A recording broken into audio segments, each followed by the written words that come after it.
Dantana.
I got that heat, let's go.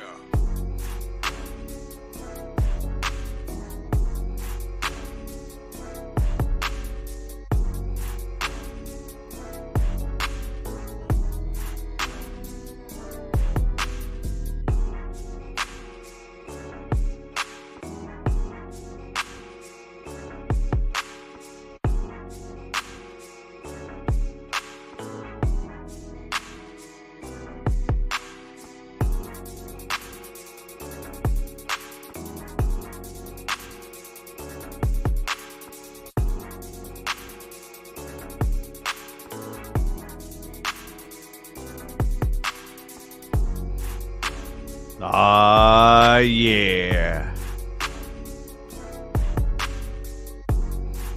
SMT Nation, we back. The live stream edition, August 11th, 2023. I got a couple of guests with me. I got Zero Cool. I got B. What up, gents? Sneed, happy Friday, man. Yeah, happy Friday to you too, man. Hopefully you had a good work week. You survived it. We are here. All right. It was productive. Absolutely. Zero Cool, what's happening, man? Hope your whole ball is well. Oh, it is now. Do I understand there is vino and scallops on deck? I mean, maybe later. I just got off an outage, so. Ah, gotcha. It's all fixed. You're going through it. Yeah. Yeah. When people can't watch the football, that's when all hell breaks loose. All hell breaks loose. Yep. That's like when the shrimp boat runs out of shrimp, Or when there's no scallops. Yeah, that's exactly. I don't know if you guys realize it, man, but it was super busy this week. There was a ton of news. I still have like 10 videos on deck that like still have to be dropped from like C-band testing from AT&T, Verizon. I got a T-Mobile video that I got to drop this week as well. Did some speed testing at the Cleveland Browns practice facility. And and then the reason I did that is because when the Cleveland Browns do their summer camp, the fans show out.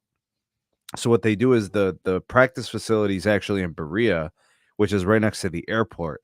So put those factors together. You got congestion on towers, right? You got the airport, you got all the highway traffic, there's hotels everywhere, and then you got these Browns practices where probably a couple thousand people come to hang out, and watch their team play and practice. So I was like, all right, let me go do some coverage. I was driving by, pulled up, did some testing, and yeah, I got a ton of footage and stuff. So, and then all that was going on with the SES clearing, the rest of C-band. I think all that's left is a little bit from Intelsat, and I think there's one more company, but like 90% of the C-band's been cleared, and basically it's just up to the carriers to put up radio gear. So, Verizon basically boosted, I don't know, I'd say like 50 or 60 or so markets from 60 megahertz of bandwidth in C-band up to 100. Some went from 100 to 140, 160.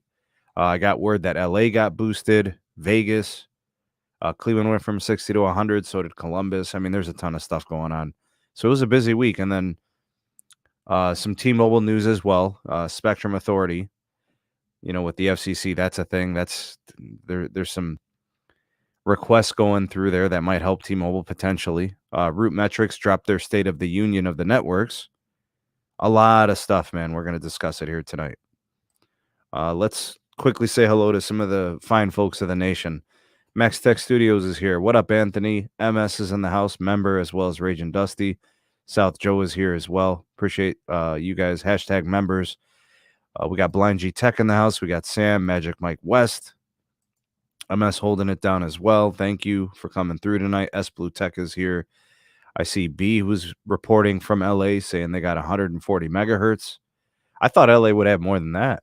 I thought they'd be one of those 160, 180 joints. Yeah, 140, that's nice. I will tell you, man, the move from 60 to 100 is tangible. You could feel it. You could see it. Big shout out to John, who is here. Troy as well. Shout out to Troy, MS, Baby Yoda. Network Nerd is here. Let's see here. Did I get Trex? Salute to Trex. What up, Dusty? Goat Ryzen? Sounds to me like somebody got a Verizon tower upgrade near him. What up, Tone? Ohio Rail fans in the house. Watching the Bengals game. Nice. Good stuff. My homie Will is here, and I think that covers everybody that's in the live chat. All right, good stuff. Let's jump in. What do we do first? Well, actually, you know what? Let's do some housekeeping really, really quick, and then we'll get into the stories and what's going on in the industry. All right, for starters, what we want you to do is buy us a coffee. The SMT loves this caffeine. All right, so keep the SMT caffeinated and motivated making content. You could buy us one. Link is in the description. And don't forget, you guys can actually support us by buying your wireless service in a way that will help you save money. So you'll help out the channel and you'll save ducats by throwing your money at the Green Fox. You guys know the brand Mint Mobile. They've got these really good deals on service right now. The deflation promo pricing still active using our partner link, mintmobile.com/Sneed. $15 a month. Any plan you choose.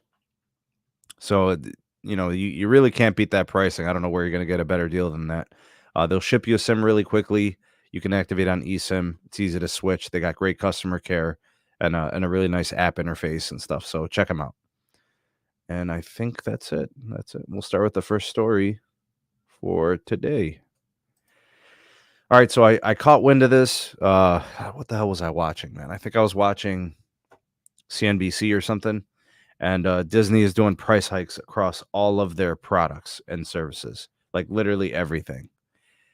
When I was doing the crunching the numbers and looking at kind of like the percentages, it looks like I'd say about a 10 to 20% price increase across the board. So the Disney Plus, the Hulu, the ESPN Plus, whether you have ads or not, it doesn't matter. All these services are going up. And then they're going to kind of I think what they're basically doing is what Netflix did. So raise prices and then crack down on password sharing. All right, let me start with you, B. What's your take on Disney kind of, 10 to 20% price increase across the board, every single one of their services and password sharing, basically following the steps of Netflix? It was inevitable. Um, these companies have to increase revenue. They have to increase profitability. They have to increase EBITDA. They have to increase free cash flow. It just kind of is what it is. And I think a significant reason for it is because it's so competitive out here. It's really expensive to attain growth from a subscriber standpoint. So companies are looking for ways to be able to continue to grow revenue. And this is one of the ways. It's increasing pricing a little bit. I mean, it's par for the course. So Well, it makes a lot of sense. cool. They were cool with giving out good deals while they were trying to grow, but it feels like maybe they've reached that point where they're like not really interested in growth, or the growth has slowed, so they're just looking at profits now. That's exactly what it is. Most people, most companies, that's how it works. They throw out a bunch of perks in the beginning in order to increase their subscriber count, and then from there, they begin to focus on a new way of growing, not necessarily subscriber count, but growing the base. So increasing the relationships, and of course, increasing how much revenue they're able to get off of that base. It's just kind of the way it works. It's kind of the way it works. Do you think this causes disconnects? Do you think this maybe I think kind of it can. upsets the customer? I think it can. But one thing that it seems like the consumer has really shown is that people love their content. So as long as the content is solid, people will absorb price hikes that are reasonable. I think there may be some attrition, and that does happen. But it's kind of, pick your poison. If you keep pricing the way that it is, you piss off the investor who hasn't been, very happy with the performance of Disney for, a quarter or two now at least. So you make these changes, and all of a sudden the investor is happy. And you kind of always have to remember that the consumer and the investor, it's not different people; it's the same person. They oftentimes want different things, but people wear different hats. So companies have to kind of try to appease the same people who wear different hats at the same time. So things ebb and flow in our economy, and right now it's kind of time to cater to the investor a little bit after spending the last few years catering to the consumer. So it is what it is. All right, Zero Cool. Let me get you in here, Bray. So this is not affecting the Disney pricing that's involved in the bundles for Verizon Wireless, right? Is that correct? So my Not knowledge, that I haven't heard of anything yet. So yeah, if you got like Okay. the 5G get more, or you have the perks or anything like that, I don't think that changes anything. Right. That's my knowledge either. Right. So case in point, if everybody's not on Verizon or on the big red, you need to switch over there right now and get some Disney Plus Oh, I'm and talking about Zero Cool. I'm pick talking your about, perk. man. Pick your perk. Pick your perk. Pick your frickin' perks before Disney gives you some Mickey Mouse, right? So, uh, um, yeah, no, this is. I mean, I agree with you guys. This is inevitable. You mean that the economy is not the best. Everybody's raising prices from the carriers, the content providers, right? So it's to me, it's the name of the game of okay. Can I get the services that I want? Can I get these services bundled? Can I get a grouping on digital content? Right. So that's kind of the name of the game here. Don't have 50 streaming services. Try to consolidate down to to 5 or so.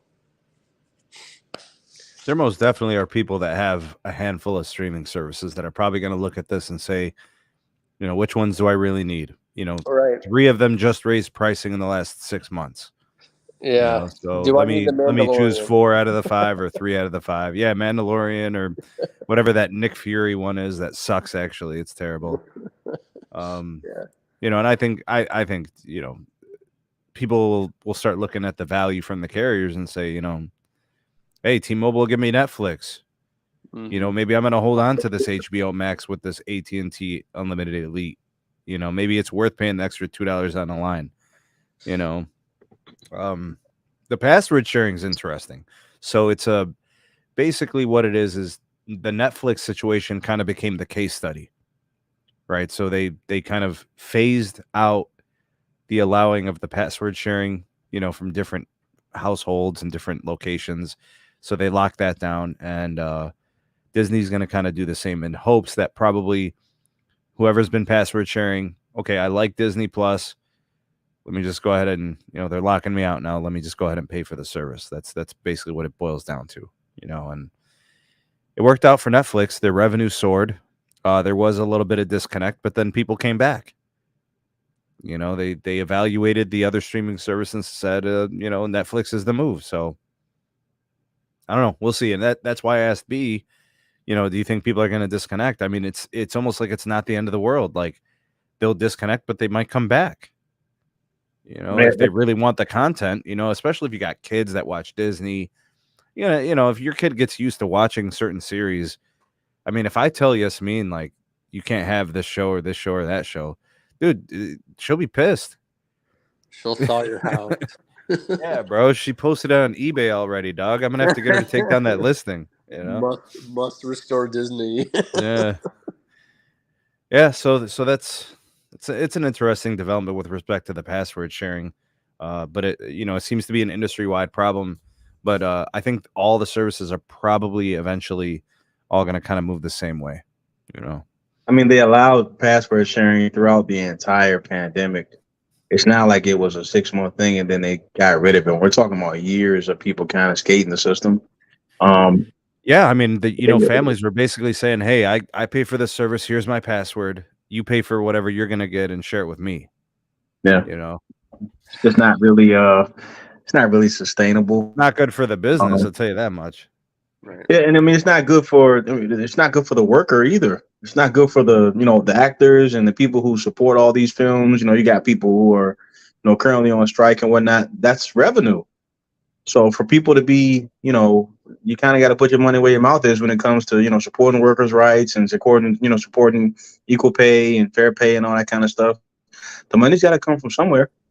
So I mean, people kind of talk out of both sides of their mouth sometimes, and I get it. It's human nature. If you don't have to pay, you're not going to.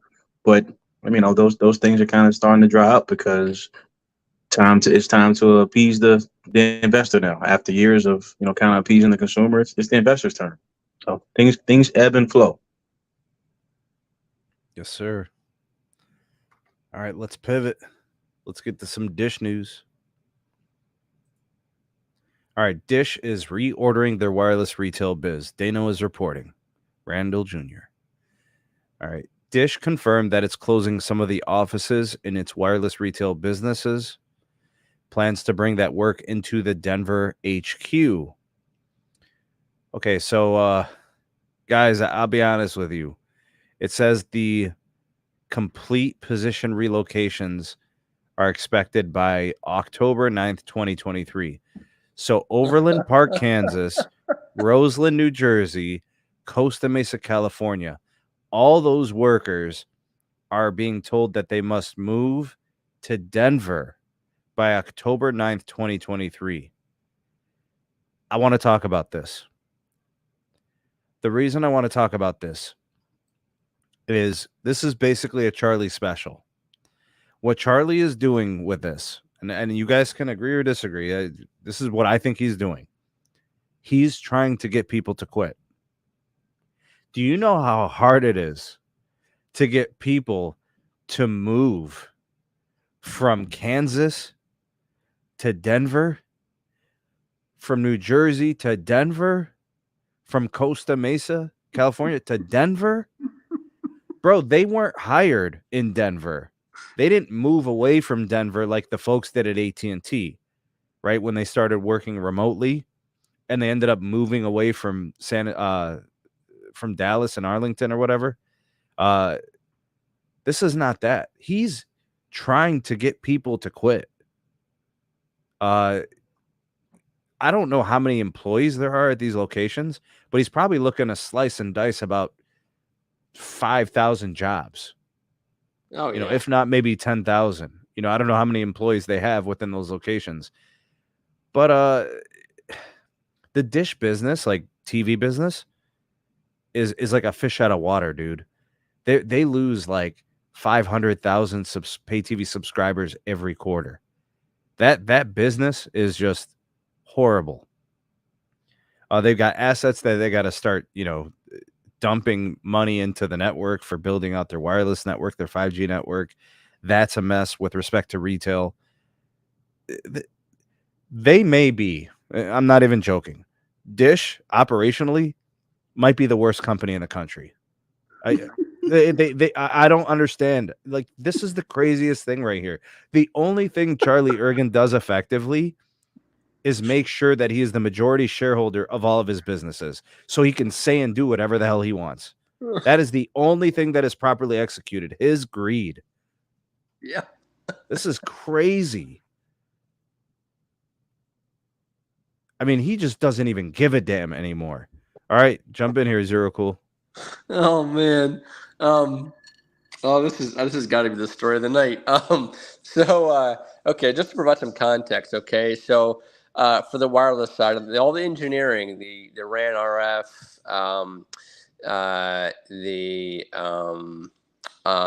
field ops engineering, that all comes from Colorado. Okay, that's all based out of Colorado. So you're exactly right. What he is cutting, because it's doing so horrible, is all the video operations and satellite. Okay, that's all outside of Colorado, just in those places that you mentioned, especially because the video ops, majority of it comes out of California, right? So, yeah. If you want to be a Charlie loyalist, if you think he is the best thing since sliced bread, go ahead and move to Colorado. See where that gets you. Where the home prices and a rent is 3 times as much as where you're currently living. Yeah, this is the Charlie special. Rent all over it. I do feel for these workers. This is not good. So this is worse than AT&T when they try to get back to the office. This is worse than T-Mobile trying to get back to the office as well. This is the worst. This is Charlie not having any poker cards left because he burned them all. So this is horrible, and I feel bad for the people affected. But I'm laughing at this like it's like the lowest of all levels continues to get lower. So bad, yeah. Like, I'm laughing at the situation, not necessarily. They had an executive leave too, very unceremoniously. Yes, yeah, that never said. Yeah, so that's been happening. Like, the executive carousel continues. It continues, and it's gonna continue. No one is gonna be the only guy who continues to be there is Charlie. Everybody else is coming and going. Right. So, for example, take a look at the EchoStar merger that he's trying to do. So, guess who's the owner of EchoStar? Charlie. Okay. So 60% shareholder. That's right. So Charlie's being Charlie, and Charlie's gonna. What did Charlie do when he got the T-Mobile Sprint merger deal? He bought $50 million or 50 million shares or something in the company. Yeah. I mean, he's like a, something. He's not a. He's. I mean, yeah. Could you imagine being an executive at EchoStar, and Charlie goes and does this, and they're like, "All right, they just took all of our free cash flow." Right. Yeah. They just literally took all of our free cash flow, all the money we've been making. They're taking it. They're dumping it into wireless, and he knows his satellite video business is just crumbling before his knees. See, Charlie's not. He's not. This is just my opinion. He is not an effective CEO. He is a loan shark. That's what he freaking is. He is a loan shark. He operates business like a loan shark. He's willing to mortgage the long-term success of a business for his own personal satisfaction. Whatever which usually it's being majority shareholder, president, whatever. He just wants full control. And he doesn't want anybody to be able to tell him no. Yeah. I mean, think about it, bro. He's still signing checks that are under 20 grand. No, I know. Are you freaking serious? Yeah. You run satellite businesses and Dish Network and Project Genesis and all this shit and Boost. You're signing checks at 20 grand. You're crazy. So here's the thing that I'm kind of predicting next is going to happen. I'm actually hearing rumblings about this. all the Boost stores, guess what? They're all going to go bye-bye. He's not going to want to pay rent for all that crap. Like, he's going to want to kind of do maybe the T-Mobile thing where they just do everything online and over, customer service. Yeah, but the Boost business, the prepaid business is a retail store business still. It's not like, some of these customers aren't even comfortable paying their bill online. Some of them don't even have checking accounts. I know that's going to be a complete shit show. So good luck, Charlie. And yeah, he's burning bridges, dog. He's really doing a bad number for the company. I would just since they're going to combine, here's the end game. You guys want to hear it? Here we go. The end game for Dish Wireless is this. Okay, I could think 20. I can think 20 steps ahead. Here it is. All right. All right. They get their wireless business off the ground. They already merged with EchoStar, okay? They're going to dump some money back into it for the 12 gigahertz, and they're going to sell to AT&T. This is exactly what's going to happen.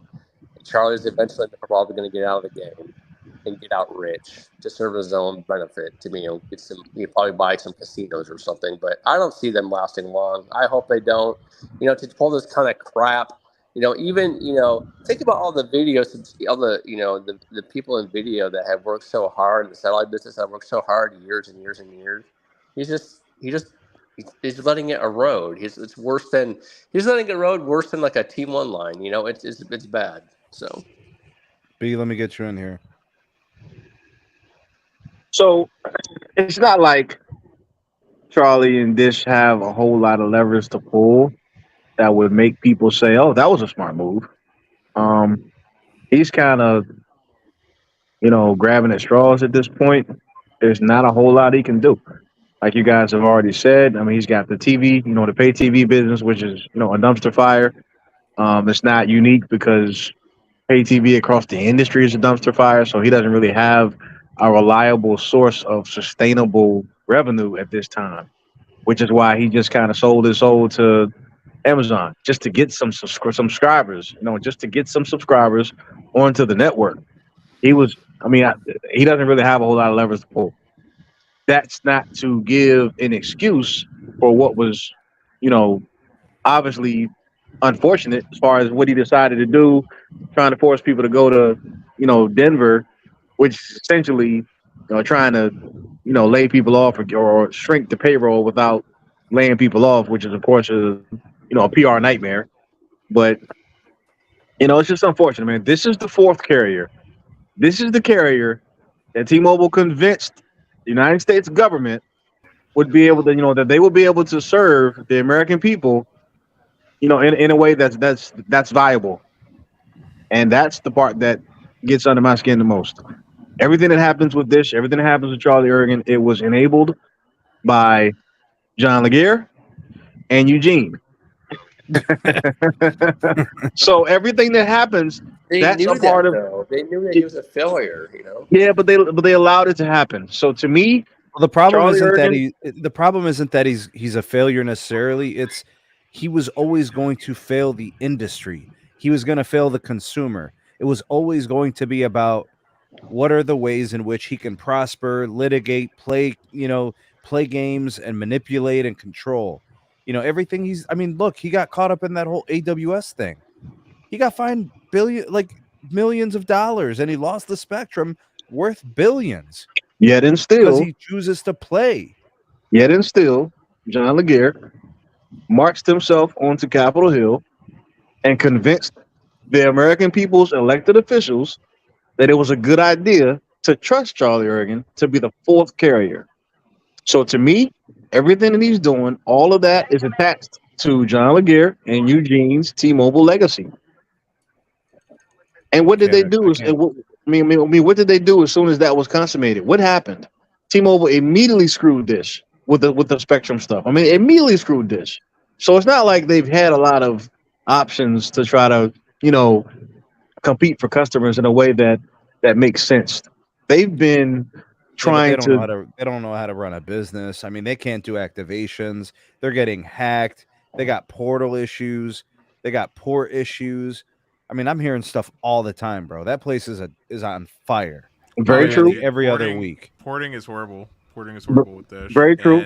I'm certainly not trying to give them any excuses or anything like that. I'm just saying Their legacy, everything that's happening with Dish, is attached to T-Mobile. It's kind of hard to separate the two.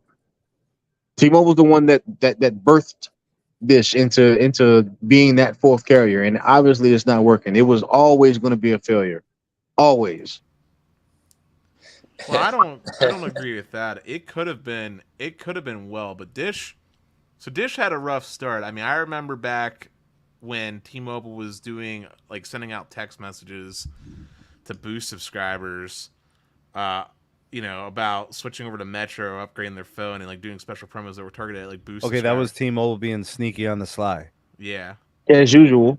So, like, I don't think Dish was doomed to fail from the get-go, but there was a lot of things that were against them, and there's a lot of things that Charlie did wrong. Like going back to the whole porting piece, or just running the business, right? Just running the business as a whole, right? Like, I think I told you I got a Project Genesis line, right? But when I was doing that, I'd ordered a boost line first because I didn't know Project Genesis was available. I literally called before the order was shipped, asked for it to be canceled, right? You would think that's a pretty simple process. Verizon could do it, T-Mobile can do it. People can cancel orders, right? If it's within like 24 hours, right? Fairly easily. Mm-hmm. Not simple. Had to wait for the phone to come, shipped it back. They got it on Tuesday. Getting to have to wait some more. I literally cannot get my money back. I just filed a chargeback with Amex. Like, I was just like, they won't give me my money back. I've done everything, recorded in box, everything. And that's just something simple, like returning a handset, right? Porting was like another thing that was a challenge. Ports all the time get delayed with any of the dish brands.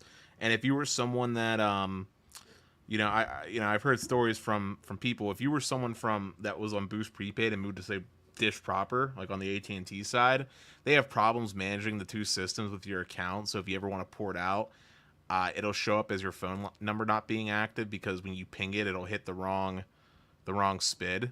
It'll hit the wrong SPID for them and show up as like it'll search through like the T-Mobile database of AT&T when you transition, because it looks at your old account. They have all kinds of problems like that.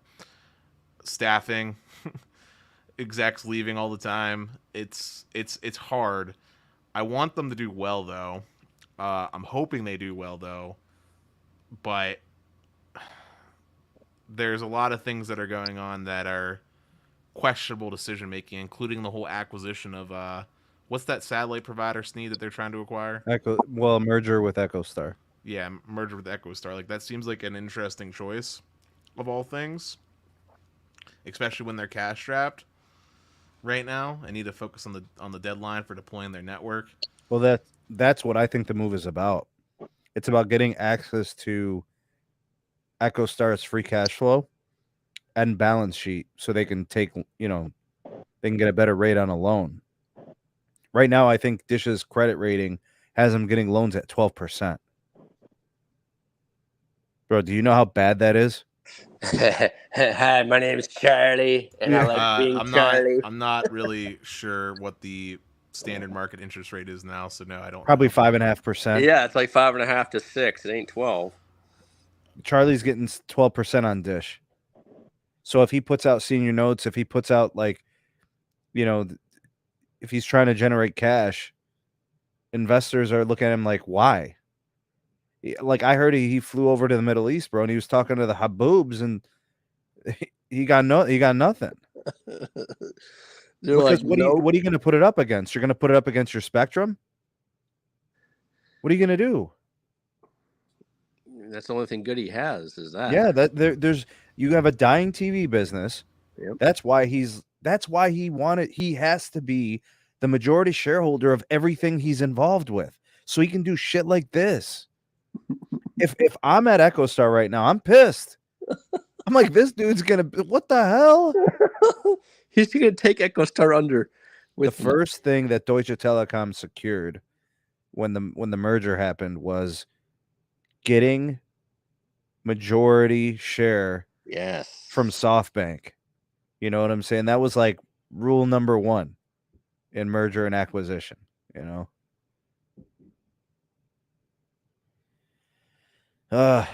Yeah, so, but I'm with you, Dennis. I think just the operations are really the concerning part. They can't do activations. Their systems have been compromised. They've been failing. Their security. They've been laying off engineers when they have a network to build out.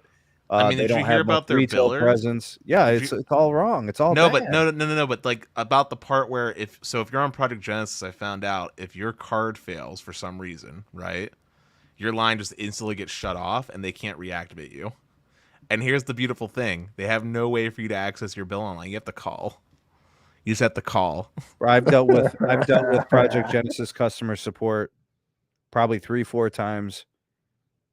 You know, I tried calling at their hours of operation because I think they're on mountain time, so it's like a 2-hour difference.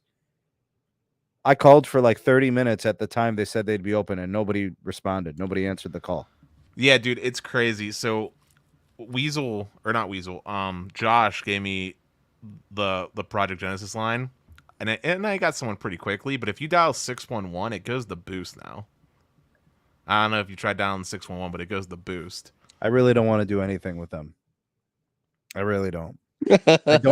I don't understand how this is the way to do it. I don't see how anybody could operate it this way. It doesn't make any sense. You should be hiring people that have the experience with these systems and these processes, trust them to do it, but it's not working. No. You know, it's how many years into this, right? Like, okay, fine. The first year has growing pains. The second year should be better. The third year should be better than the second year, which is better than the first year. Can we honestly say we're seeing progress? No. So we're just spinning our wheels. We're going nowhere. Unbelievable.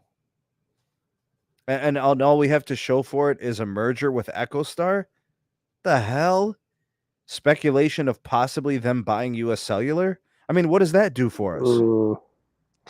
I don't think they're going to buy U.S. Cellular. It's just too expensive. And I think what they really need to maybe get them some more traction is to get rid of the Boost brand. Just make it Genesis Wireless or something. Like Boost just still has that negative connotation to it, right? So, yeah, but Boost wasn't negative until now.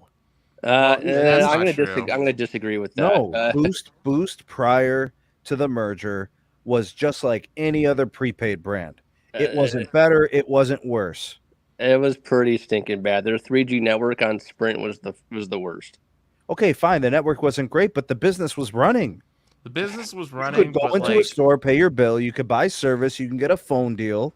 What the hell you want? I mean, that's prepaid, right? It was running, yeah. Yeah, it was running, but I was going to say, so there's two different things. Like Zero Cool is pointing out what I agree with, which is Boost as a brand, like market share, like mindset, didn't have a positive connotation is the point, like from a mind share standpoint. Right. As far as operations go, yeah, it was operating fine. But we're just talking what are your expectations, Dennis? I mean, if I go to McDonald's, I'm not ordering filet mignon. Hold on, I got it. Here we go. Here's what they need to do. Exactly. Orange songs. Like, but going back to the serious piece here for a second. As far as the whole rebrand of Boost, I don't think that's like their main problem right now. Like they can call it whatever they want. It's not going to fix the key aspect here. As Sneed touched on, like basic functionality of running a business. Dish doesn't know how to Dish literally doesn't know how to take money properly. They don't know how to take money properly is crazy. On their own brands. It's wild. Which is the most basic fundamental thing of doing a business. Performing a transaction. Collect payment. Yeah. They can't do it. And then the second part of this is just offer a wireless plan. Like offer a wireless plan that works. They're literally partnered with one of the, in my opinion, the best network in the United States right now, AT&T. And fundamentally, brag about it, man. Go ahead. Fundamentally speaking, anyone that's on a Boost Infinite line should be having a stellar experience. They should be having an incredible experience for coverage. Coverage should never be the thing that they're complaining about. And the pricing at $25, if they could actually figure out how to price it properly and reflect it to the customer, is a very fair price for AT&T. 30 gigs, plenty for the average consumer. Like, they already got all the tools they need right now to be selling and growing cash flow. And the third component is just building out their own native network and doing that correctly. And as they do that, they can, increase their profit margins because they're not going to be paying for all the roaming data on AT&T and T-Mobile as their secondary. All right. Good stuff. All right, next story. Folks, rejoice. The satellite company SES has completed early clearing of C-band. If Moose was here, slow clap. B, between Verizon, AT&T, and even T-Mobile, all three can now deploy all of the C-band licenses across the country. I think there's only maybe 5 to 10% of the licenses that have to be cleared by Intelsat. But for the most part, it's all a go. B, I'll start with you. What are your expectations now with all the spectrum being cleared from satellite? What are your expectations for the industry, AT&T, Verizon, I think more specifically because they have such deep holdings in C-band? Verizon dominates the industry. They are the network leader by, let's be conservative and say first quarter next year. AT&T close second. I think T-Mobile takes a step back. They really do. Not just about speed, but also about reliability. Those things, Verizon and AT&T have historically shined in, and they continue to. All they needed was the spectrum. That's all that ever was needed. The engineering prowess at AT&T and at Verizon has always been better. You can see that with the calling and the performance that you see across the country. Just about every market in every state that you see, T-Mobile's almost always third in calling. All AT&T and Verizon needed was the spectrum. Now they have it. I think Verizon said by the end of this year, they will be just about fully transmitting on all of the spectrum holdings that they have. I think this is bad news for T-Mobile, they're not even going to be turning up C-band anytime soon because they still got to hang those radios. So that's going to take them 2 or 3 years, but especially the way they spend capex. I mean, they're the only ones spending less than $10 billion. I just don't see how they can continue their quote unquote reign of dominance with respect to 5G. I think it's done now. It's done. Back to regular scheduled programming. This is a Verizon AT&T country. No more pink, red, and blue. No more pink. It is what it is. And I think this is where Verizon and AT&T begin to be very aggressive in their marketing to make sure that America knows, like, yo, this is still red country. This is still blue country. No more pink. And then it'll be interesting to see what the pivot is from T-Mobile with respect to how they begin to go to market. Because now what do you pitch? You're the most expensive carrier. From a base pricing standpoint, you no longer have the fastest or the best or the largest 5G network. What are you going to tout to the American people now? What are you going to tout to the consumer? You don't have any business customers, really. So you're pretty much banking on the consumer. So what are you going to market to the consumer? I don't know. This is good news for Verizon and good news for AT&T. Let me get Zero Cool in here. Zero Cool, jump in. So yeah, this is a fast clearing by SES. When the satellites launched, and it's on C-bands moved over to 4.2 up in the outer space. Early clearing for the wireless carriers. I expect to see 1 gigabyte on mid-band nationwide for Verizon, AT&T, T-Mobile. Good Lord, get the skunk capes, get out there and get that C-band up. Like, what is for crying out loud? Like, do something. Don't just rely on your 2.5. This is not good. They need to be. T-Mobile needs to be more proactive and light it up as fast as what Verizon did. See, Verizon, what they did was they put the radio and antennas already up, and they just didn't activate it yet until the license was cleared, right? So T-Mobile needs to do the same thing. They need to spend the money. They need to do it and quickly.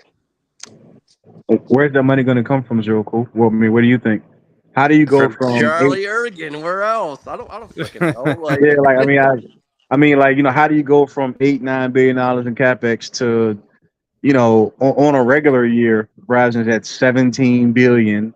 I think AT&T is spending $24 billion in capex this year. I mean, So here's the thing that I'm seeing: the capex that they're using is pretty much for mods, for bandwidth upgrades. Okay, that's what they're doing. They're not putting it necessarily, not all their capital expenditures for new towers. They need to do the exact same thing with C-band. They can do that. Just do it. Do your mods. Put your freaking radio gear up there. Turn up C-band and get the bandwidth clearance once it's clear. It's not that hard to do. It's just T-Mobile's priorities are so backwards, right? This isn't hard to do. They just need to do it. They have the capital for the mods. They might have capital for new towers everywhere. But for what they've been doing with the 2.5, they could do the same exact thing with C-band. Hurry up and get it ready. It's not that hard to do. So I want to chime in really quickly. So this is exciting news, right, for the competition, right? Like, I want to be clear. And there's going to be some markets, some cell sites that see instantaneous benefit, right? Ones that already had the backhaul upgrade and stuff like that, right? But as far as this changing, who's the fastest carrier, like on like a root metrics report, I think there's going to be a year delay between this happening and then actually seeing that translate into real world. And the reason for that is because of three main components. One is that there is still a lot of cell sites for all the carriers that still need backhaul upgrades. There's still a lot of cell sites that are on gig backhaul, which is good for like today, but obviously won't be able to support any of the additional, like the additional spectrum won't just equal end speed because they'll be bottlenecked by the backhaul. Two is because something that we need to talk about here and put into consideration here is just market share by market. Verizon has a lot of markets where they're like got like a 50% share. So even though their spectrum is going up, the spectrum per pop is still going to be less than a T-Mobile, just because T-Mobile just simply has less people. And then the third component is that there's still other optimization that like needs to take place here, right? Like this only translates well if the end consumer has the hardware required to leverage everything, right? Like in the case of AT&T specifically, right? Remember when DoD first came out, everybody was, we were all very upset about the fact that the iPhone 13 wouldn't be able to do carrier ag between DoD and C-band, right? Had to get an iPhone 14. It was the same thing with like the Galaxy phones, right? There was that big hoopla.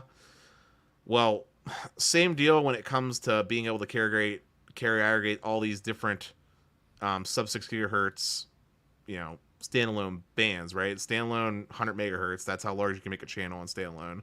So in the case of like a Verizon, I think they got 160 megahertz. Sneed, is that right? 160. Yeah, the average. Yeah, average. Mm-hmm. So you're gonna need to at least do 2 carrier ags, Ven 77, and then Verizon isn't doing true standalone yet, so you'll still have to do some NSA in there as well. Although I know in some markets I think they were doing N2 or N5, but it's very far and few in between. So you're still going to need to do some NSA carrier ag in there. Same way with AT&T, right? Like, still got to do some carrier ag. So these combos and these configs, I think it's going to be a year. Hardware needs, budget low-end hardware needs to come up to snuff, and the carrier's going to need a year to optimize, get the backhaul upgrade, get everything done. I know it's just a flip of a switch to actually broadcast the spectrum, but for the translate into real-world performance on a broader scale, I think there's a year delay. All right, I got some good questions. That's correct. So I got some good questions. I'm going to ask each of you guys on the panel. Top 10 markets. So we're talking about the 10 biggest cities in the country. Who's the fastest carrier there today? T-Mobile. Well, I don't know if I can really say because I haven't been to all top 10 markets, like personally. I haven't been there, but Root Metrics has T-Mobile pinned, if I remember right. So once this process kind of plays out, right? The top 10 markets, which predominantly it's been T-Mobile because they've had the most spectrum on air.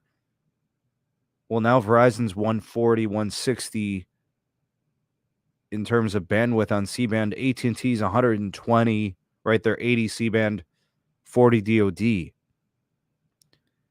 So, like, what are we really talking about at this point? Top 10 markets, top 20 markets. I would argue the top 50 markets for all three carriers are going to be indistinguishable based on speed.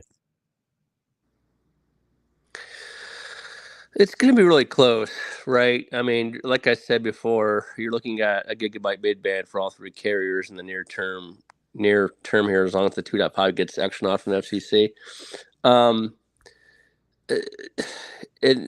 So if at that point, it becomes more of a backhaul game, like Dennis was mentioning earlier, right? You have to have, excuse me, you have to have the backhaul to support your frequency bandwidth.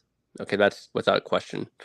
And that's pretty much how I would distinguish who's the fastest carrier in the top 10 markets.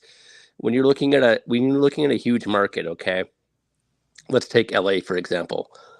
When you're looking at that market, there's holistically there's a lot of things you have to consider. One, you have to consider the populace. You have to need to say, okay, if you're a backhaul provider, how many customers do I have to support that will give me the backhaul of the backhaul that I need? Okay, at least a 10 gig circuit, 25 gig, whatever. You do the same. You pump as much, frequency bandwidth as you can, per cluster, whatever, to say, okay, this is how many customers I usually have in a given area. This is how much I need for, excuse me, this is how much I need for a concert. This is how much I need for a football game. Okay.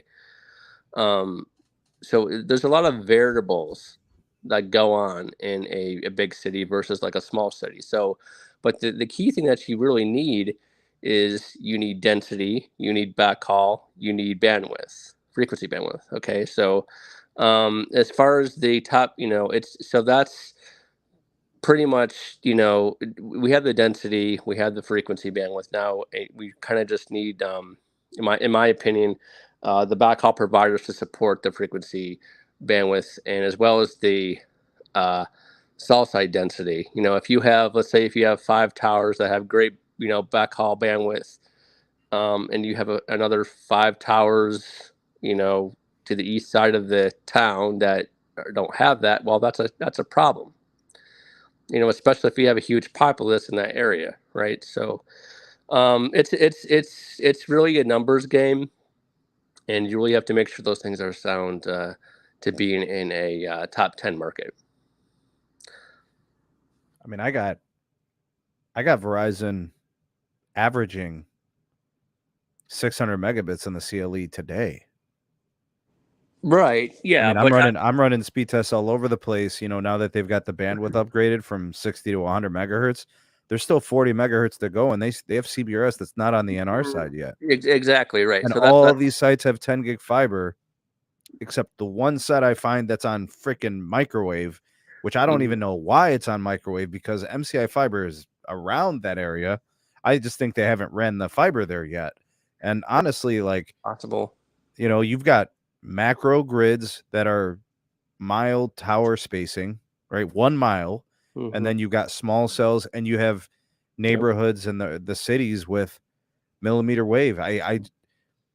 I'm seeing the same performance out of Verizon is what I'm getting out of 140 or 160 of N41. Plus, you guys got to remember, like, T-Mobile's going to stay fast. They have like 2 companies worth of PCS. Like, they've got Sprint's PCS and they've got their own PCS. Dude, Verizon only has 5 megahertz of PCS here. 5. That means T-Mobile has like 35. Right. Yeah. I mean, it goes back to your saying, you're right about all carriers are going to be pretty much indistinguishable. I mean, like I said earlier, they're all going to have the 1 gigabyte mid-band pretty across the nation pretty soon, right? So, it really, it's pick your poison, right? Which carrier you're going to like. So, Well, For Root's you, not going to want. change. Root's not going to change. I'm going to tell you guys why. I don't think so either. No, Root's not going to change because 90% of what Root does has nothing to do with speed. Right? The way Root Metrics measures network speed is how long it takes to complete a task. They don't measure it on an actual speed test. That's why Ookla is a different story, which I think when Dennis brought it up, that's kind of what he meant, was like the Ookla speed test crown. It's like, who's got the fastest median download speed? That's really an Ookla thing with crowdsourced data. The Root Metrics stuff, this spectrum that AT&T and Verizon have, it's just going to make them more capacitive. The reliability is not going to change. If anything, it just gets better. That's right. So to me, I think it's you're just going to see the 97s go to 98. The 98s go to 99. Mm-hmm. The 94s go to 96. Right. So let me speak to that a little bit. So when you have increased capacity, okay, you have with increased reliability. So what that does for you is, you have the capacity to not only handle your bandwidth, okay, but you have the capacity to handle customers, users, right? So, but cool. AT&T's reliability score is like 98.2 and Verizon's is 97.8. Okay, so T-Mobile's is like 92. They're way back. Yeah, I know. So on AT&T's reliability piece, they have this is just my opinion. They have a long-standing RAN issue that no one's been able to figure out yet on the core side. Okay, that's why their scores suck.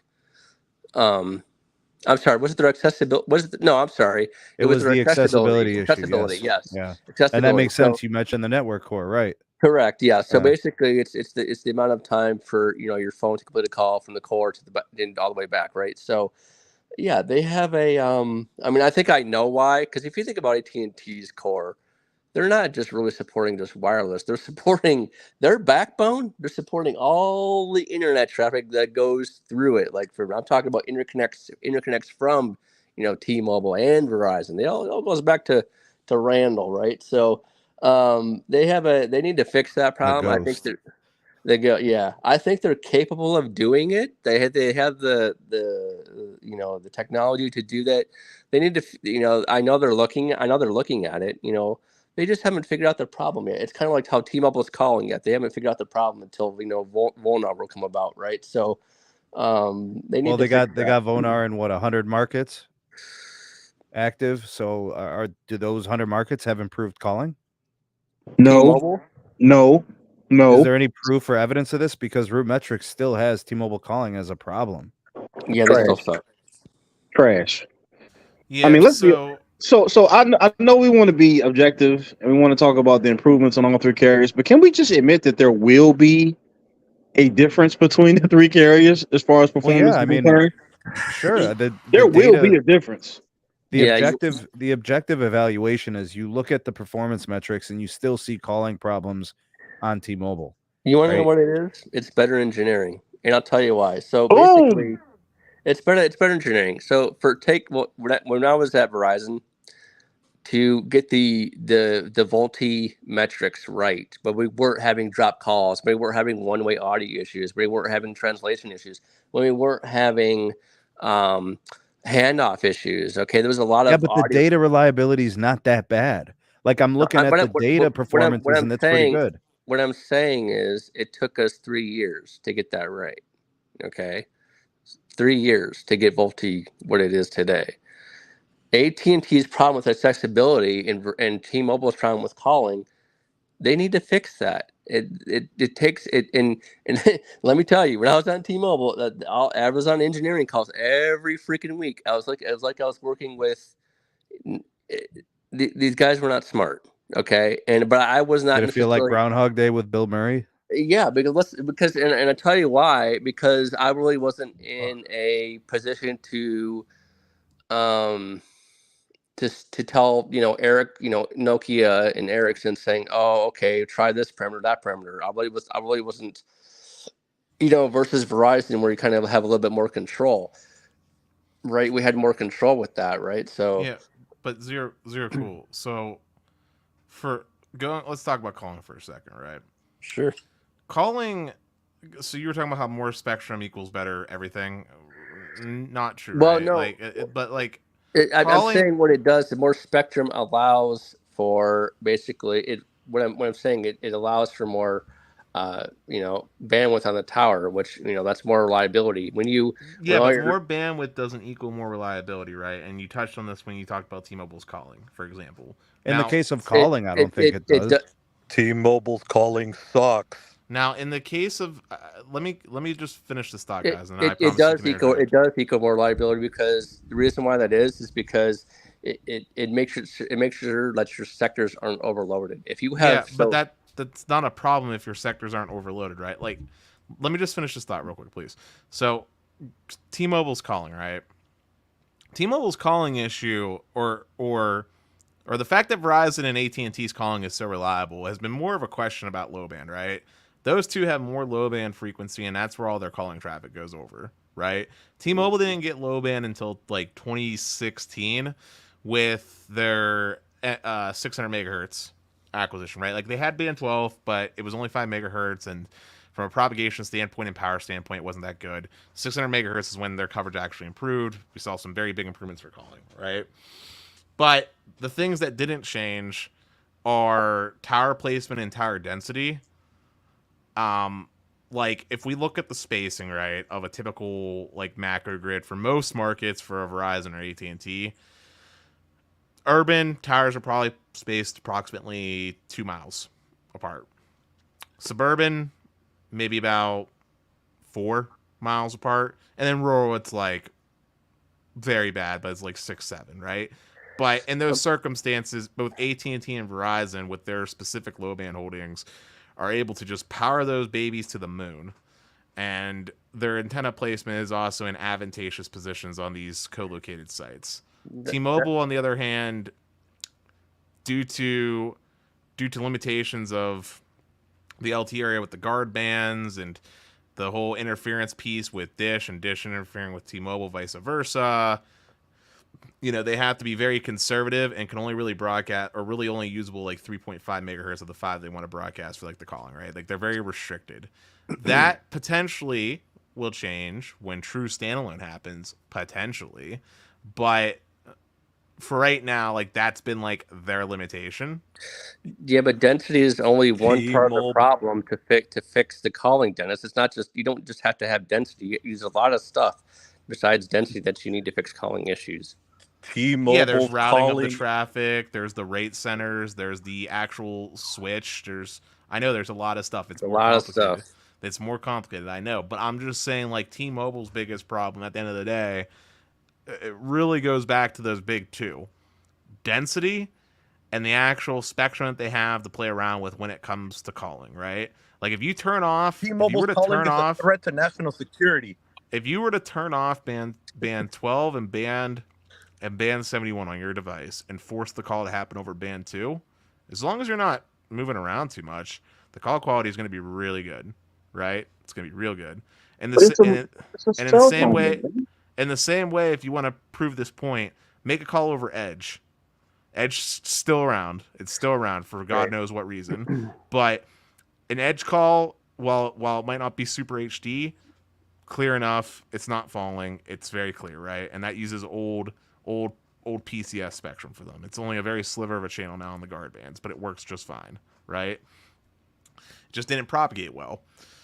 71 was supposed to fix that, but again, there's limitations with that frequency compared to something more holistic like a band 13 or a band 14 or a 17, I or a mean, you 12. have more. The thing is, you have more bandwidth on 600 than you do on a 700 megahertz channel. That's number one. Number two is the density. Yes. So the main problems with T-Mobile's calling is, you're right. There's not enough density, and the RF configs due to not enough density aren't being addressed properly, right? And as well as the audio codecs as well. So you need all that stuff.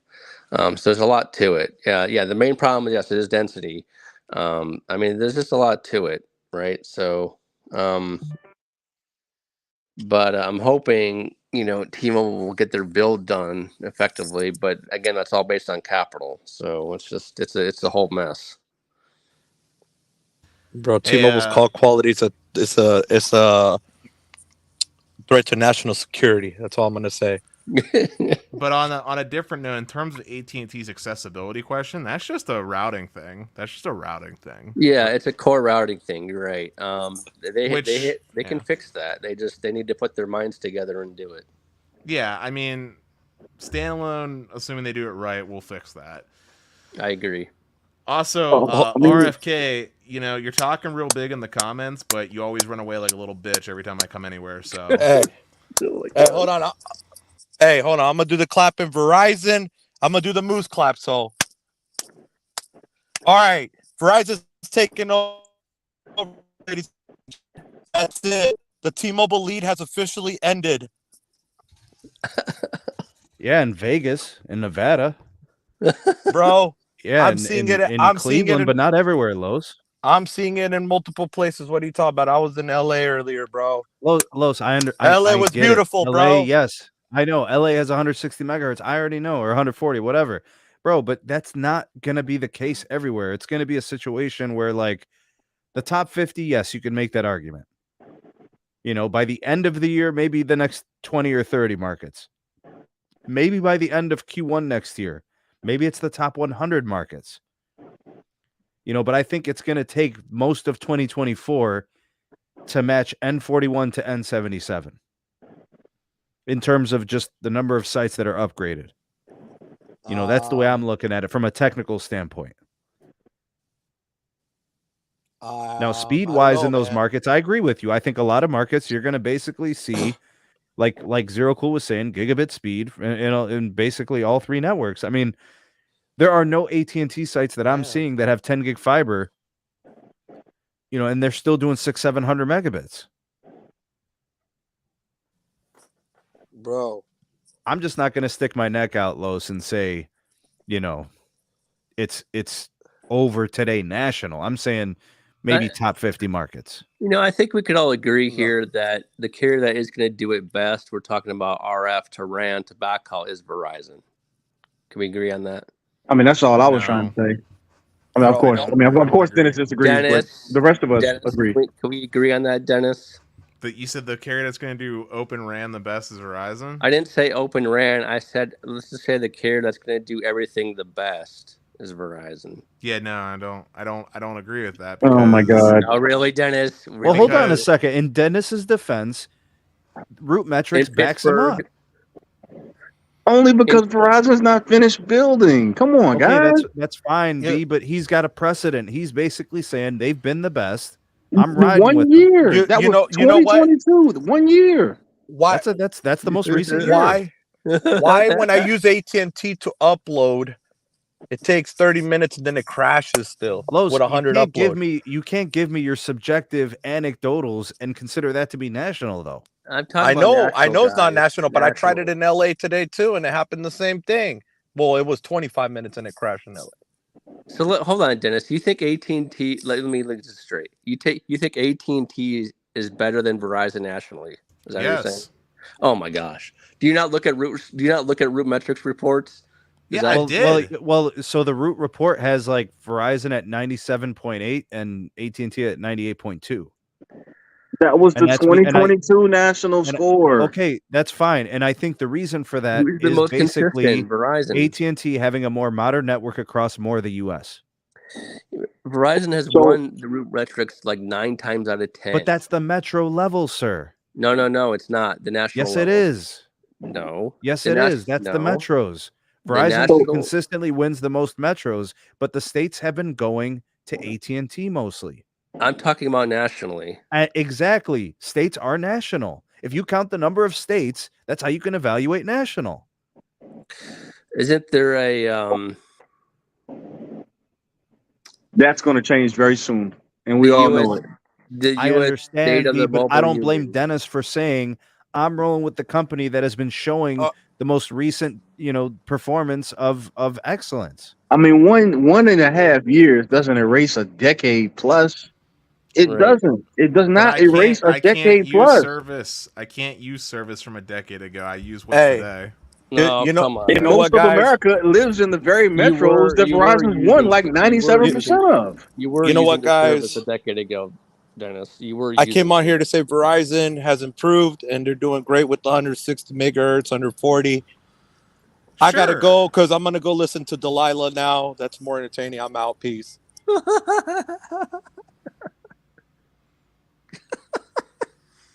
Sure. I mean, I'll what agree. the hell they is improved. Delilah?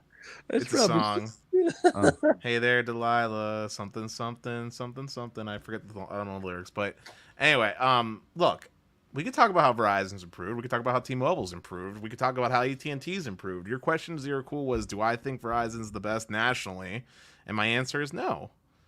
AT&T, as Sneed touched on, has the root metric reports, and in the B's point, they're not done building out. Well, neither is AT&T done building out. So how do you know? We for know certain? AT&T doesn't have the same assets that Verizon does. It's not even close. Do It's you not think even Dish? close. Do you think Where is there a disparity between AT&T and Verizon's assets Spectrum. outside of just the C-band holdings specifically? Spectrum. The C-band mid-band is an important part of 5G. They also don't have as much millimeter wave either. I mean, come on, Dennis. AT&T's got 120 megahertz of C-band and DoD for their mid-band. They got like 50 megahertz of spectrum on the LTE side they can refarm.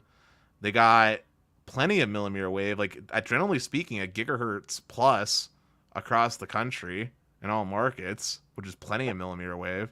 Where is there a key spectrum deficiency for AT&T in their portfolio for their network? Verizon averages just a little bit of mid-band, that's all.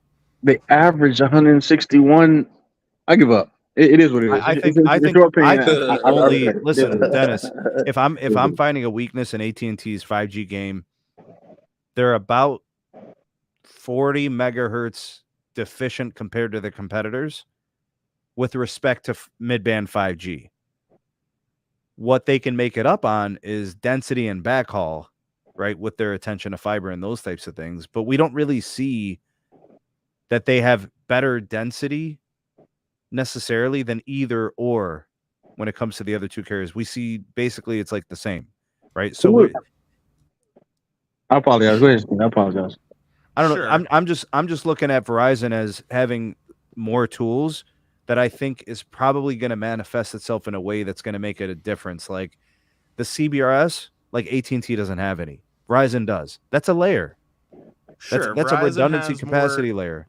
Sure, Verizon has more levers they can pull on in the easy way of putting up more spectrum. How can you pick AT&T when their accessibility sucks so much? Because out of all the things to fix, accessibility is arguably the easiest one to fix because it doesn't require sending out. Really, it's the easiest to fix. Really, then why haven't they done it? Let me finish my statement, please.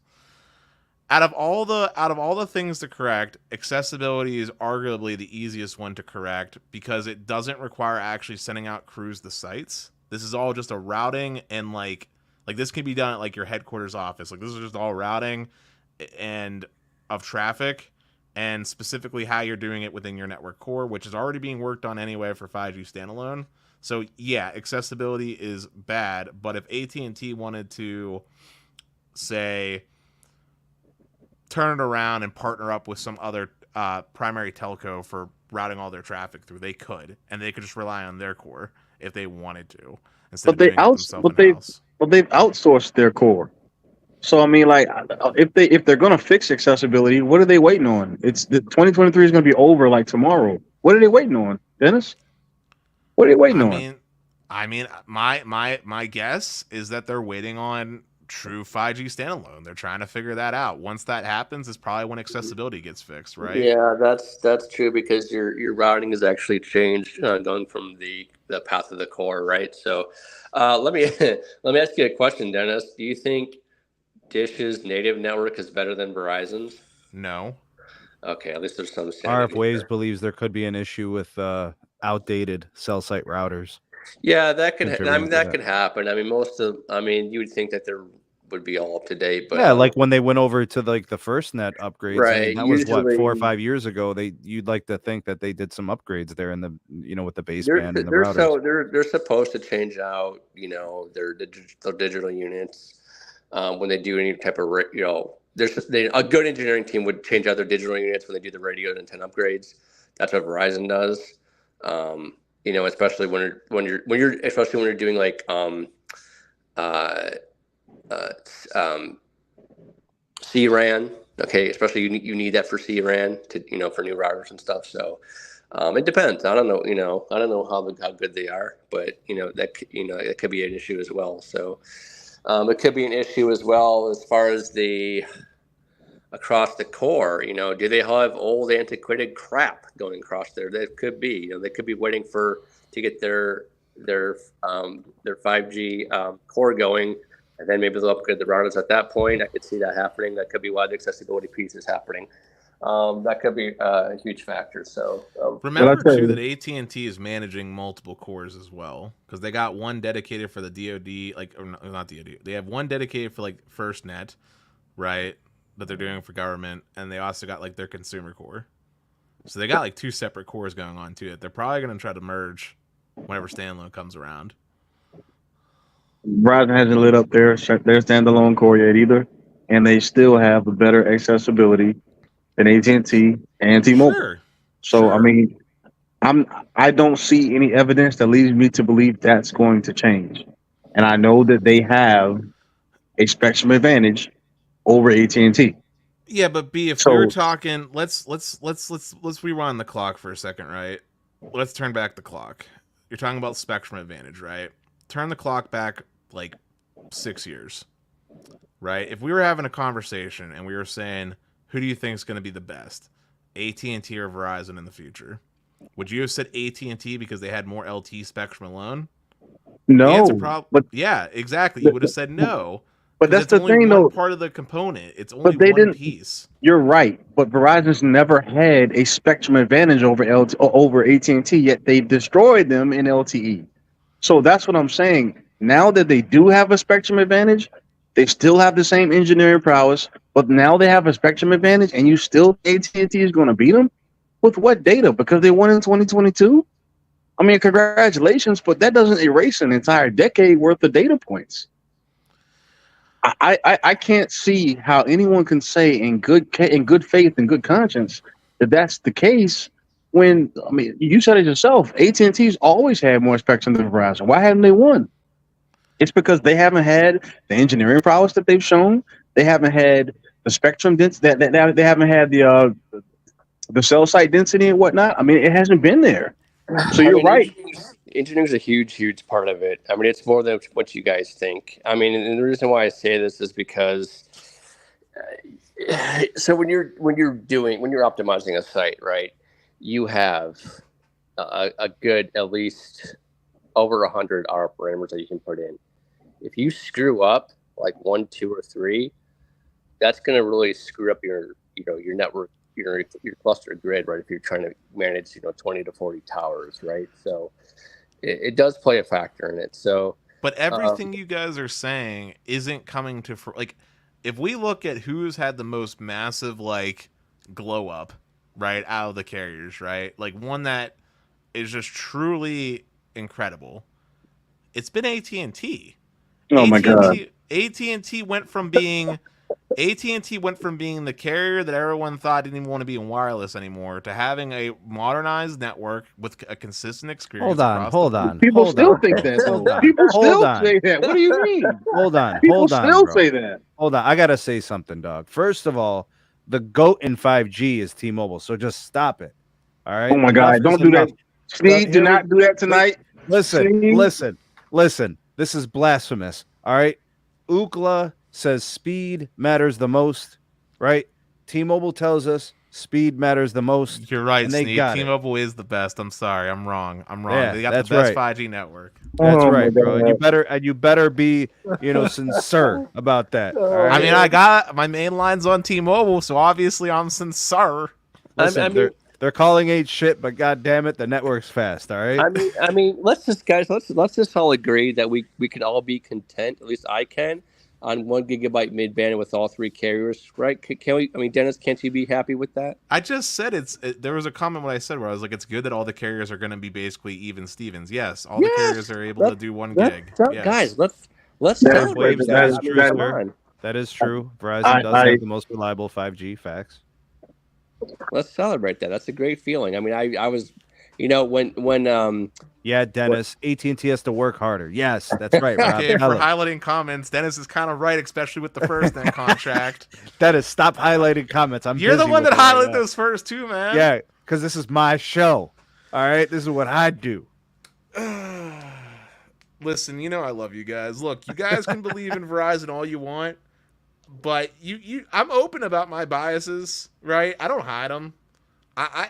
In fact, I've softened down on Verizon quite a bit over the years. Sneed, I think you would agree, right? Oh yeah, you were in a bad place before, bro. But like, like you needed like therapy and shit. like, Seriously. but on the same token, I'm sorry, but I literally got the statistics on my side with root metrics. With B, you always cite as the source of truth, and I'm sorry, but like, I hate to bring up Pittsburgh, but like, Pittsburgh is the market I spend the most time in. Oh. Right? It is, and whether you love me or you hate me for it, AT&T is the king here. It's not. You can have anyone else. You can have anyone else you want. That's fine. That's fine. Pittsburgh was I have so wrong, all man. the lines. I got Verizon, T-Mobile, AT&T, and Dish. I'm perfectly happy with my AT&T. Bro, Well, if AT&T is so lost. damn we'll good let in you be happy Pittsburgh, with your AT&T. if AT&T is so damn good in Pittsburgh, then why the hell did my sister-in-law demand to leave AT&T to go back to T-Mobile? I couldn't tell you, man.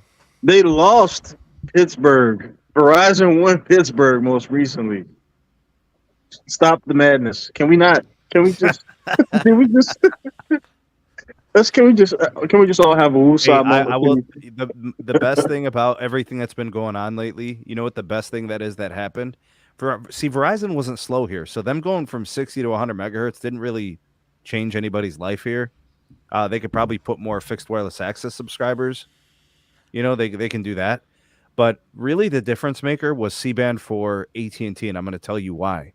The average downlink speed probably just went from 10 to 50. Literally with that bandwidth increase. Going from 40 to 80 megahertz of N77. It's like a night and day difference. Everywhere I go now, it's like 50, 60 megabits up, and some of the sites are doing 100 megabits uplink. That was really AT&T's only flaw here. The uplink was subpar. T-Mobile is doing 50, 60, 70, 80 megabits. Verizon's doing the same, and AT&T's hanging around like 10, 15 megabits with many tests under 10. I don't see that anymore. So C-band was like a magic elixir for uplink for AT&T. Sure. Yeah, and out here in Pittsburgh, we had the dedicated N5, 10 megahertz, so we were doing good. But yeah. But anywho, can we change gears to a different topic? Actually, I gotta go. I have to go to Technoid's show, man. You coming through? Nah, I'm gonna go back to working on the other thing I was telling you about. I just took a break. All right, good. We got to get to going, guys. I'll be over at the Technoid channel. If you guys haven't subscribed to him and if you've never seen any of his content, he's at Technoid12, I think, on Twitter as well, or X, I should say. So I'll be over there. I'll be hanging out with him, and we might do a live stream midweek next week if we get some more news on the network side from these carriers. And I think we're supposed to be hearing some things. Wait, one second. I just want to highlight this. Yeah, just want to highlight that. What's the median download, B? Oh my gosh, short-term gain, Dennis. That's all I'm going to What am I reading? You're not going to win. You're not going to win root metrics on median download speed. I'm aware. I'm just pointing out something that AT&T is capacitive, right? My statement my statement was always T-Mobile's the fastest, AT&T is the second fastest, and then Verizon was the third. Who won the damn market? And I said AT&T was the most consistent, though, with me always being above 100. Sneed, would you please show the overall results of Pittsburgh most recently? Yeah, this is an exercise of futility. Neither of you is going to win here. We're ending the podcast. We out this piece. Peace.